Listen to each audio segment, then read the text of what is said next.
Hi, it's May here.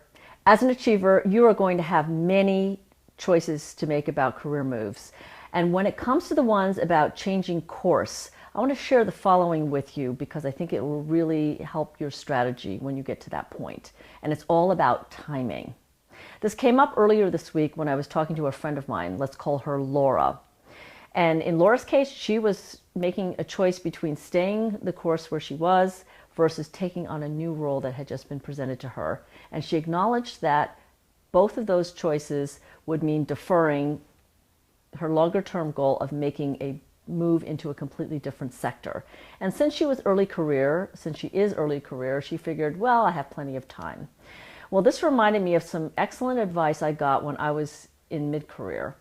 I was in investment banking. I'd gotten approached by a recruiter while I was on maternity leave to make a big shift into the Treasury Department of a consumer products company. He said to me, May, this is the time to make the move if you're ever going to make that move.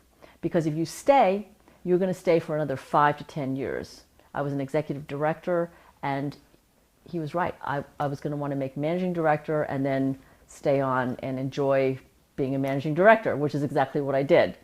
But I'm really thankful to him because he pointed out that I was actually at a crossroads moment, which I hadn't realized. I thought I would have that option to make that big a jump every single year, but it really wasn't like that. And that's what I said to Laura. I said, you know, when you're making these course-changing type of career choices, then it is a bit of a discontinuous function. You're not always going to have that option. And in fact, what I've come to realize is that there are, in my experience, about 3 natural times when you can make that course-changing move the most efficiently. The first is when you're early in your career, because then you're just raw material. People always feel that they can train you to be whatever they need you to be in their company. That's generally the first 3 to 5 years, maybe a little longer, maybe a little shorter. And then the next juncture is in the mid-career, which is when I was approached. And that's because you've built up enough skills that are leverageable and transferable that you can make a leap, and sometimes you bring a new perspective in. And everybody else who is already in the organization is also making a shift from being an individual contributor to being more of a team leader and people leader. And then the third time is when you're super senior.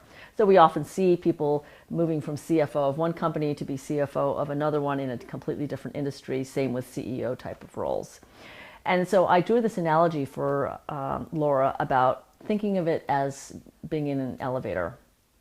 And in the early years, you're on a local, and the elevator doors open in every floor, and you can change elevator banks very easily. But then all of a sudden, it becomes an express, and it's very hard to get over to the other elevator bank until you get to that middle point again. And then again, the doors seem to open on 1 or 2 or 3 floors, think 1 or 2 or 3 years in the middle, and you can get over to a different elevator bank pretty naturally. And then again, it becomes an express until you get to a very senior level, and then the elevator banks connect again.